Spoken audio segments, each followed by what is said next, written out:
네, 안녕하십니까. 호남학연구원의 김경옥 교수입니다. 오늘 강의 주제는 하서 김민우와 난산 통곡입니다.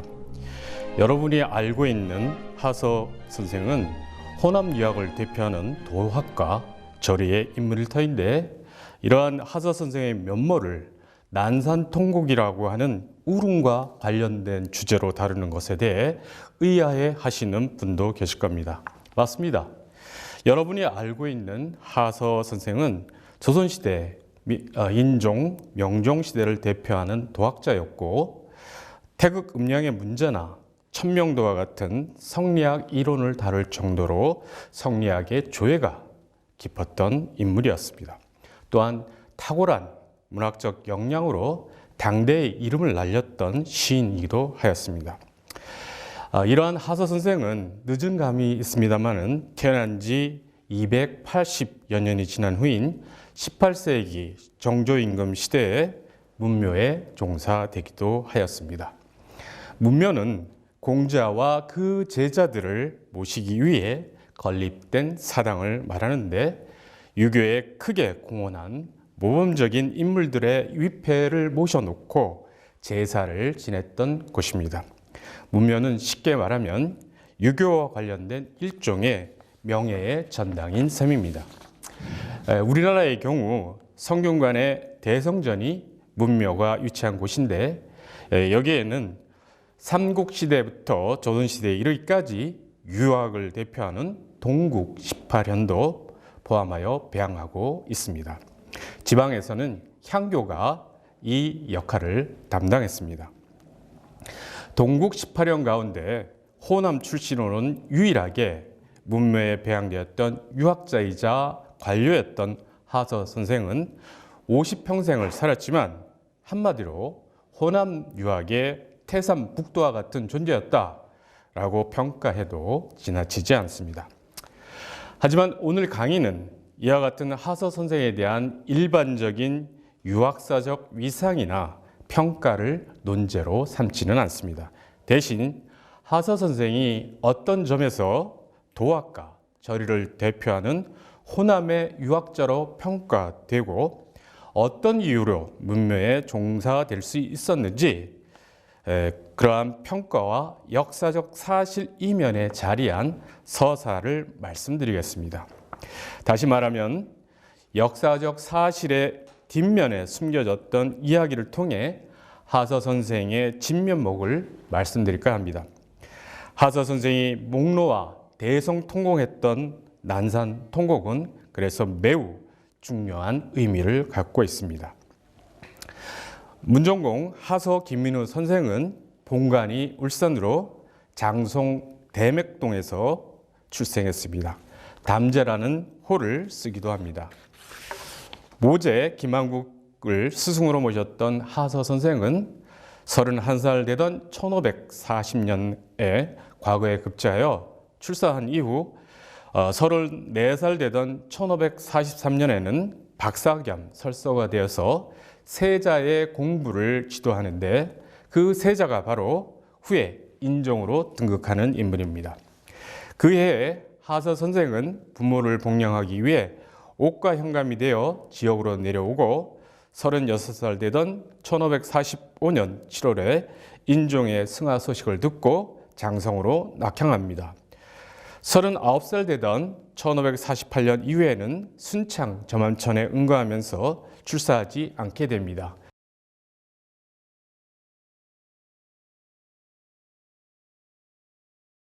서른아홉 살 되던 1548년 이후에는 순창 점암천에 응거하면서 출사하지 않게 됩니다. 지역에서 후학을 지도하고 학술을 강론하면서 시문을 짓고 살았던 하서 선생의 명성은 이미 인근 지역에 널리 알려져 있었습니다. 하서 선생은 영윤씨를 아내로 맞아 모두 이남 사녀를 두었는데, 딸 가운데 한 명은 일찍 죽었습니다. 이남 사녀의 자녀는 당시 호남의 주요한 가문과 혼맥으로 연결되고 있는데, 장남 김종용은 일제 이항의 여식과 혼인하고 둘째 김종호는 진벽의 딸과 혼인하게 됩니다. 하서 선생의 딸들 가운데는 첫째 딸은 제자인 조이문과 혼인을 하고 둘째 딸은 제자이자 소세원 주인 양산보의 아들이었던 양자진과 혼인하게 됩니다. 그리고 셋째 딸은 하서의 선생의 오래된 벗인 유이춘의 아들 유경남과 혼인합니다. 하서 선생의 혼맥은 차남 김종호의 아들인 김남중을 통해 행주기 씨인 기대승의 딸을 손자 며느리로 맞이하게 됩니다. 하서 선생은 사돈들과 긴밀하게 교류하는데 그 가운데 양자징의 아버지인 소세용 양산보와는 특별한 관계를 맺고 있습니다. 소학적 실천을 중시했던 하서 선생은 효를 행하고 자신을 규율하는 소학적 공부의 모범을 양산보에게 발견하고 그와 더불어 효부를 짓고 소세용 공관을 유교적 효행의 공감장으로 삼게 됩니다. 이처럼 하서 선생은 지역에서 학술을 담론하고 마음으로 친교를 나누며 교회했던 인물들과 혼맥을 통해 가계를 구성하고 있다는 점은 주목할 만합니다. 이러한 혼맥이 가능했던 것은 하서 선생이 당시 지역사회에서 학술과 조행에서 모범적인 존재였기 때문이기도 하였습니다. 하서 선생은 청수부용이라 해서 맑은 물에 뜬 연꽃과 같았고 광풍제울이라 해서 맑은 날의 바람과 비온 뒤의 달과 같은 기품을 가진 인물로 평가되기도 하였습니다. 그런데 하서 선생은 1545년 7월 이후에 매년 7월이 되면 집 근처 난산에 올라가 통음을 하고 대성통곡을 하였다고 합니다. 하서 선생은 어째서 슬픔에 젖어 술에 취하여 서럽게 흐느끼다가 큰 소리를 질렀어야만 했을까요? 1545년은 인종이 즉위한 지 1년이 채 되지도 않아 죽음을 맞이했던 해입니다. 그리고 곧이어 명종의 등극과 함께 을사사화라고 하는 잔혹한 피해 숙청이 자행됐던 시기입니다.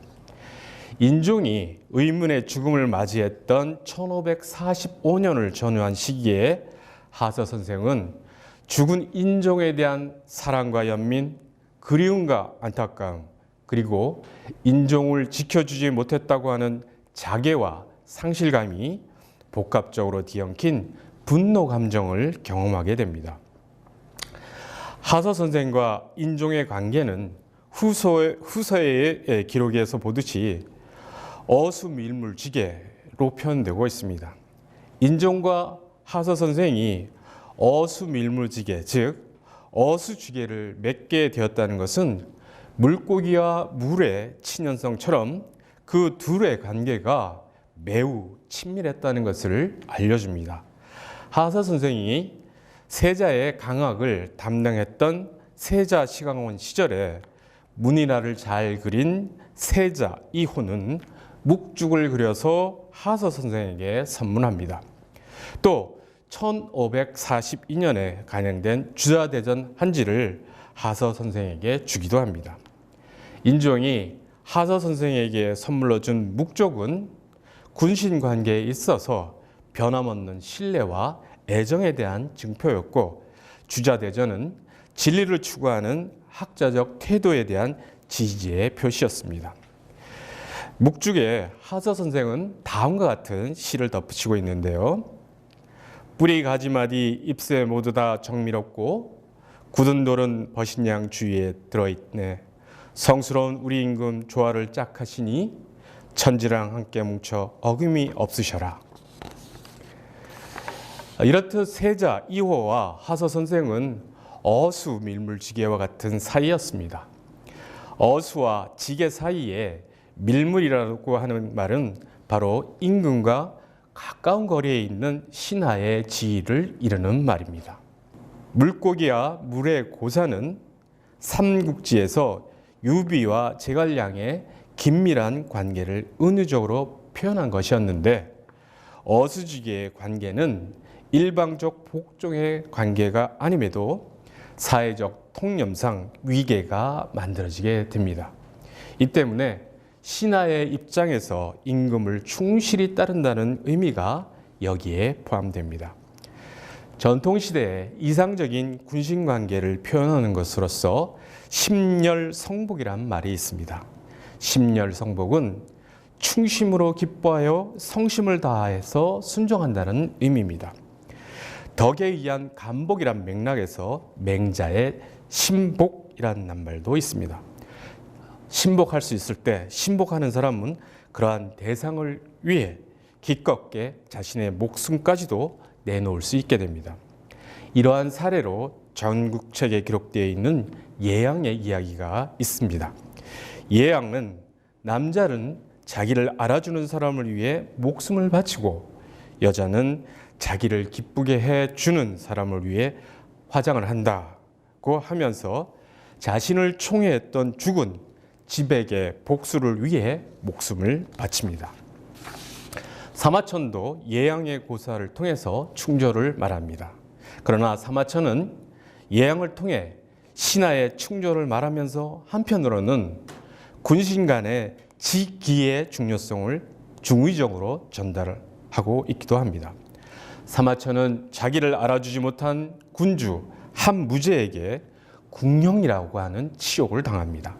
사마천은 수치를 감내하고 오히려 예양의 사례를 통해 자기를 알아주는 사람, 곧 지기에 대한 충절의 이야기를 기록에 남깁니다.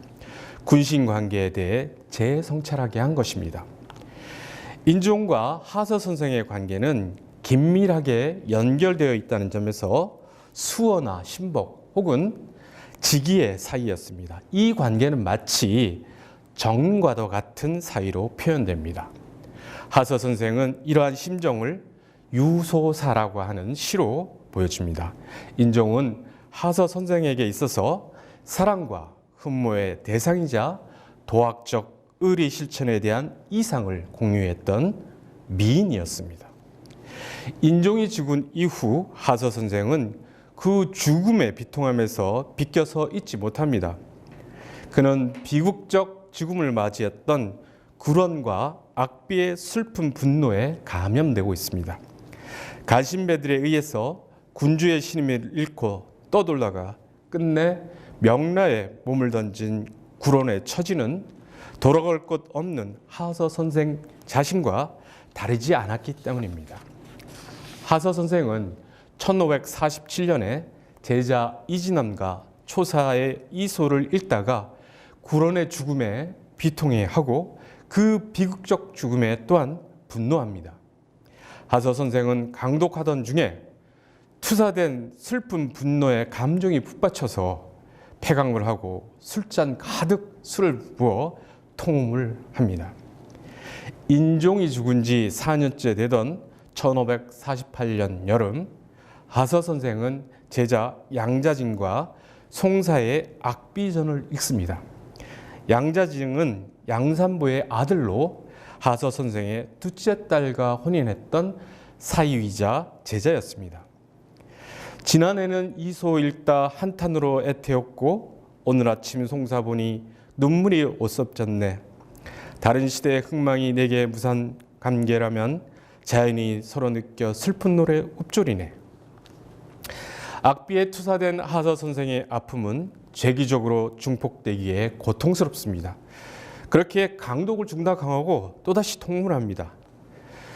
시대와 공갈이 달랐던 이소의 구런과 송사의 악비는 그들이 수행했던 역할 또한 달랐습니다. 그러나 그들은 모두 비극적 죽음을 맞이했다는 점에서 다르지 않습니다. 그 비극적 죽음 뒤에 부당한 자들의 농간이 있었고 그러하기에 구런과 악비의 죽음은 온전한 죽음이 아니었습니다. 구런과 악비의 죽음에 투영된 인종의 석연치 않은 죽음은 하서 선생의 울분이 되어서 삭혀지지 않는 덩어리로 남습니다. 죽음을 바라보는 관찰자의 관점에서 죽음은 분명 타자의 죽음이지만 슬픔과 애도는 당사자의 몫입니다. 그래서 부당한 죽음에 적극적으로 저항하지는 못한다 하더라도 차마 혀끝에 맴도는 말은 어찌할 수 없습니다. 인종의 죽음에 대해서는 하서 선생뿐만 아니라 세상 사람들이 대부분 기막혀했습니다. 기가 막히니 답답할 수밖에 없었습니다. 애구, 기가 막힌 상황에서 처연한 슬픔은 말로 표현될 수 없고 그래서 터져나오는 소리조차 단말마적입니다. 이 애구를 발음해 보면 우리 몸의 상태가 어떻게 그 발음에 동조하는지를 확인할 수 있습니다. 몸의 깊숙한 곳에서부터 올라온 공기가 내는 소리가 고작 애구입니다. 단말마적인 탄식으로 내뱉어진 애구는 다른 어떤 말보다 죽음에 대한 공감의 신체적 표현입니다. 애구는 허탈함과 분노, 안타까움과 연민, 기막힌 상황에까지 처한 사람을 지켜주지 못한 것에 대한 자괴감을 동반합니다. 죽음 뒤에 비로소 찾아오는 미안함과 자책, 그리고 그리움은 상실의 슬픔을 더욱 깊게 각인합니다. 그래서 흐르지 못하고 정체된 몸의 기운은 엉키기 시작합니다. 이 애구는 봉화마을 고 노무현 대통령의 무덤 주변을 장식한 만장과 같은 수많은 타일 중 하나에 적혀 있기도 합니다. 애구의 엉킨 기운과 감정은 몸을 자극합니다. 그릇 속에 끓고 있는 물처럼 증폭된 감정은 임계점을 넘으면 폭발할 수밖에 없습니다. 자극된 감정은 제어할 수 없는 상태로 전이되고 분노 행위로 표출됩니다. 대체로 사랑하는 사람을 잃은 애도의 과정은 슬픔을 야기한 원인을 해소하는 것에서부터 시작합니다. 그래서 애도의 과정은 복수를 배제하지 않습니다.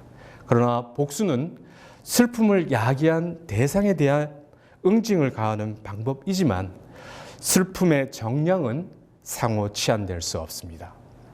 그렇기에 여전히 고통과 슬픔은 남고 분노는 좀처럼 해소되지 않습니다. 그것은 지난한 조절의 과정을 필요로 합니다.